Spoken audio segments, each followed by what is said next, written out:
All right, folks, we need to spend a little bit of time today just having a look at an important concept on just implied volatility. Whether you use options in your trading and investing or you don't, this is a really important concept to understand. And this, I'm going to show an example here of a chart of a Gamestop, just because it's an example that here very much is in the news right now when it has extreme implied volatility.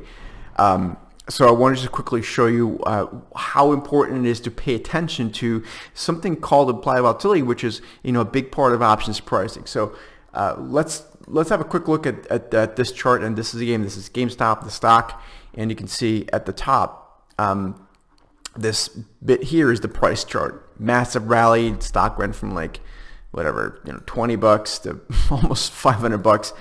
Insanity. But I think one of the bits that a lot of folks kind of missed, just having a look at some of the message boards and things like that when they were calling to for buying puts, is that the price of options has gone completely nuts. So when the stock was trading around $15, implied volatility was closer to, it was already high, but it was like 120%, very high actually. But it went as high as like 560+%, which is it's like a different stratosphere. But what happens if you buy a put up here and you think the stock's going to go down and you think you're going to profit from it? That's probably not going to happen. Why?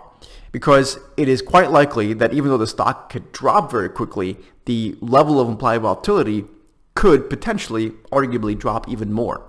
Meaning that even though the stock might be going down, the put options are gonna lose value dramatically because the implied volatility goes down. On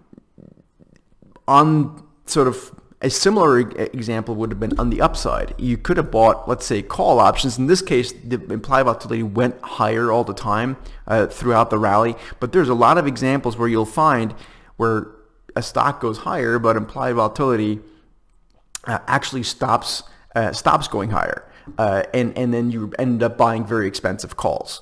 So the point is, and that we can go into all sorts of different details on this, but I think the important thing here is to make sure that you pay some attention to implied volatility. This is an extreme example, but I wanted to show you this because it's visually very clear. And B, also, I think everyone's kind of familiar with the situation where the stock rallied. So if you think GameStop's going to go down right now, this is not advice in any way. It's just as hypothetical, and you want to buy a put, you need to be very careful with that. There are other ways of doing it. You could use call options and sell them, or called bear call spreads, where you make a less directional bet, or where at least you're a net seller of options, which is better if you imply volatility is very high. It's a topic for another time, but just thought I would quickly mention that. So hope it's helpful, and see you guys soon.